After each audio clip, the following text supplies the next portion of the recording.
Hello, welcome back to the Single Society. My name is Jo, and this is the podcast series where we're going to reframe the conversation about being single, looking at things in a much more positive lens. Now, there are standalone episodes that you can go back and explore. This one that you've landed on today is the second part of a 7 episode series around consent. Now, the first one was released yesterday, so if you want to go back and have a listen to that, you're very welcome to. Consent within this series is all going to be framed around singles nights. So, what consent looks like in the context of choosing to go along to a singles night. So, the first episode, the one that we had yesterday, was looking at what that means in terms of whether or not you choose to go to a singles night in the first place. That's not for everybody. If it's something you're considering, it may be worth going back and listening to that one first.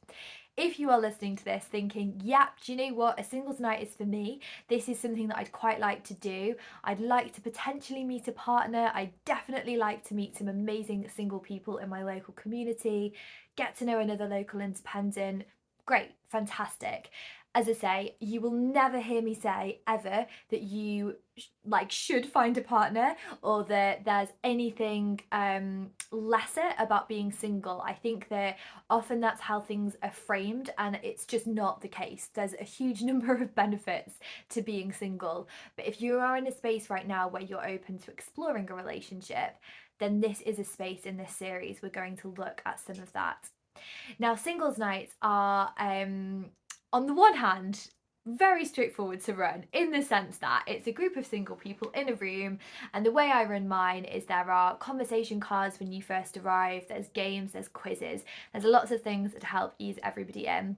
But on another level, they are much more complicated because it's very important to make sure that everybody is safe in those spaces.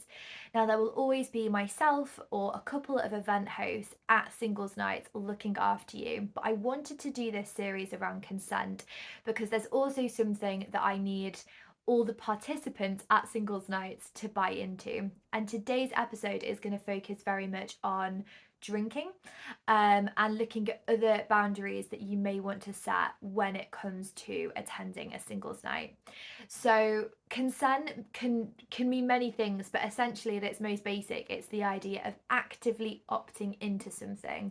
So not sort of passively going along, proactively thinking, is this what I want? And then saying an enthusiastic yes, and needing to respect the yes or no of another person as well.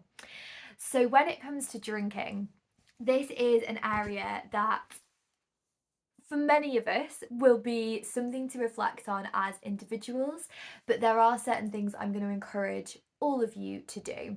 So for example, I'm going to say if you are going to a singles night, please do keep drinking water through the evening. Stay hydrated. There's absolutely nothing wrong at all with having a drink at the event. Most people, if you are someone who drinks alcohol, most people will grab a drink at the bar when they first arrive, just a little bit of Dutch courage, and that is absolutely fine. What I will say is it's important to set a personal boundary, a personal line about how much you know you can drink and still be able to be fully present and still be able to fully consent to everything that's happening. That is really important. You need to be fundamentally you at every stage of the event, and the best way to do that is to be largely sober. We do subtly change when we drink, and I truly do not say that with any judgment. When you're out with your mates, obviously please do whatever works for you as long as you're drinking fairly responsibly. But a singles night is a bit of a different thing. There's kind of a fine line between a little bit of Dutch courage and then drinking to excess in a way that can spoil the evening for you. Now, what I will also say is I actually don't drink myself. I used to, but for many reasons, partly because I am in the very privileged position that I get to run singles nights regularly. I also run social events and networking. I'm in spaces where people are drinking alcohol at least a couple of times a week, and I don't personally want to drink that often. That's just not for me. So I don't drink alcohol anymore, and I don't personally find it at all necessary for any form of socializing. And definitely, every singles night is different, but certainly the ones that I host, there's no need for you to drink. There's loads for you to do. Honestly, I know it's hard to believe beforehand, but it won't feel awkward, because at every point through the evening you've got event hosts there to look after you, and there is always something to do. So you might want to say, do you know what? Even if you normally do drink, I think I want to be fully present in this space. I want to be able to consent to every element of it. I want to have a clear head with which to do that. I'm going to stick with non-alcoholic options for this night. Now, you don't have to. Obviously, this is, completely open to what works best for you.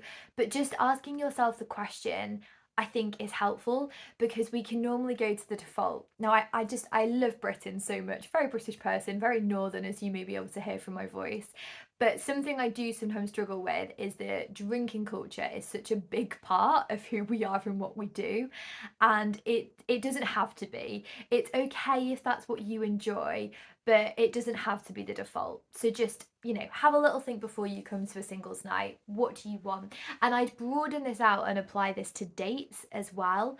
So I personally would say it's always important to keep a level on how much you're drinking during a date. You may choose not to at all, but it does all come back to, showing up as your best self, being able to put your best foot forward and make a positive impression, making sure you can remember everything as well. And then as the day or as the singles night goes on, you want to be able to make sure that you're making decisions with a clear head.